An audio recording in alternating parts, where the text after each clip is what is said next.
लेकिन मैं अब जरा आपको अपनी कौम को सिर्फ बताना चाहता हूं कि आपके ऊपर, अब मैं खास तौर पे पाकिस्तान के तनख्वाहदार तबके से बात कर रहा हूं। जो भी मजदूर है, दिहाड़ीदार है, पुलिस वाले हैं, फौजी हैं, ब्यूरोक्रेट्स हैं, जो तनख्वाह पे गुजारा करते हैं, आज आप सब गौर से सुन लें कि ये रजीम चेंज के बाद आपके ऊपर अब क्या असरात इसके आने वाले हैं। पेट्रोल जब हम थे, मैं फिर से याद करा दूं कि इंटरनेशनल मार्केट में तेल उस वक्त $110 के इर्द गिर्द जा रहा था, थोड़ा ऊपर थोड़ा नीचे। आज अभी ऊपर गया है इंटरनेशनल मार्केट में तेल, अभी भी वो को $85 के करीब है, ये $75 तक आ चुका था। लेकिन हमारे वक्त पे कितना लीटर बिक रहा था पेट्रोल और डीजल? ₹150 लीटर हमारे दौर में पेट्रोल था और ₹145 डीजल बिक रहा था। आज जो पेट्रोल और डीजल है वो जब ये रुपया गिरेगा तो रुपए की गिरने से ये ऊपर चला जाएगी इसकी कीमत। तो ये इसकी कीमत अगर टैक्सेस मजीद और ना लगाए गए, ₹50 लीटर पेट्रोल और ₹50 लीटर डीजल ऊपर जाएगा, ये जो रुपया गिरा है। इसके अलावा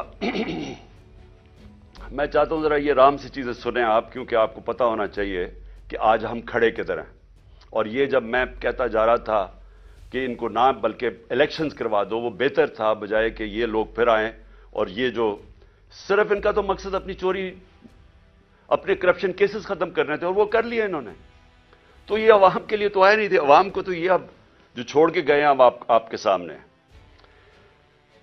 जब हम छोड़ के गए थे तो 12% थी महंगाई, इन्फ्लेशन, जिसको सीपीआई कहते हैं, कंज्यूमर प्राइस इंडेक्स उस वक्त 12% थी। आज वो 35% पे जाएगी। ये जो अब रुपया गिरा है इससे अब ये जाएगी 35% के ऊपर। और जो दूसरी एक और जिसको कहते हैं सेंसिटिव प्राइस इंडेक्स, वो होता है, वो महंगाई वो चीजें होती हैं जो लोगों के इस्तेमाल में, खाने पीने की चीजें, बिजली, गैस, जो आम लोगों को इफेक्ट करती हैं।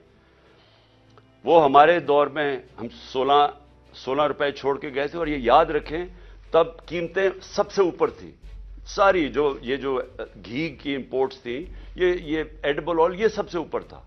तो हम उस पीक के ऊपर थे, तो तब वो 16% थी।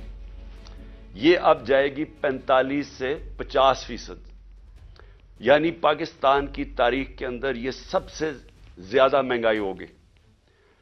और जो चीजें इंपैक्ट हो। अच्छा, इसी दौर में मैं सिर्फ आपको बता दूं, हमारे दौर में 12% महंगाई थी, उस वक्त हिंदुस्तान में 7% थी।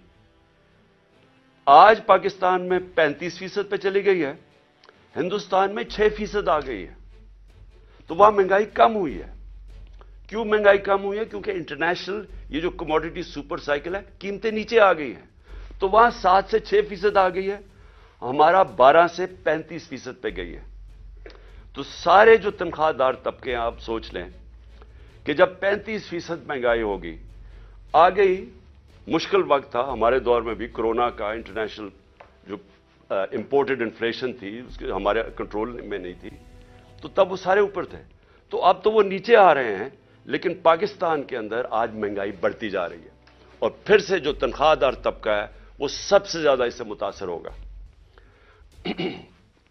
जो मैं आम आदमी की अब बात करता हूं, मैं बाकी लंबी चीजों के ऊपर नहीं जाता, लेकिन मैं सिर्फ एक आम आदमी जिसकी बुनियादी जरूरियात आटा है, एक आम घराना है, जो हमने अंदाजा लगाया है कि एक आम घर है, उसके ऊपर जो अब आटे का खर्चा आएगा, क्योंकि हमारे दौर में आटा था, आटा गया हमारा 60 रुपए और आज वो गया 150 रुपए पे, यानी तकरीबन 2.5 गुना से भी थोड़ा ज्यादा। तो आटा जो आम लोग, एक हमने अंदाजा लगाया, अब 18,000 रुपया सिर्फ एक घर सिर्फ रोटी लेने पे खर्च करेगा। तो कमाई सिर्फ जाएगी, उनकी जो भी पैसा कमाएंगे 1,000 रुपए उधर। जो आम आदमी इस्तेमाल करता है, प्याज हमारे दौर में 44 रुपए किलो था, आज वो चला गया 230 रुपए किलो। तो अगर रोटी आ भी गई तो उसके लिए, प्याज के लिए आपके सामने, और मुर्गी दुगनी हो गई है। अब बिजली पे आ जाएं। देखिए, बिजली जो है ना, ये आप समझ जाएं कि ये अब आ गई। जो बिजली के बिल हैं, लोग पहले से शोर मचा रहे थे, हमारे दौर में भी लोग शोर मचा रहे थे, क्योंकि बिजली सबको इफेक्ट करती है। तो हमारे 16 रुपए यूनिट बिजली थी तब, आज 36 रुपए यूनिट है। लेकिन अब इसके, ये जो रुपए गिरने के बाद ये पहुंच जाएगी, इसमें 8 रुपए यूनिट मजीद इजाफा होगा।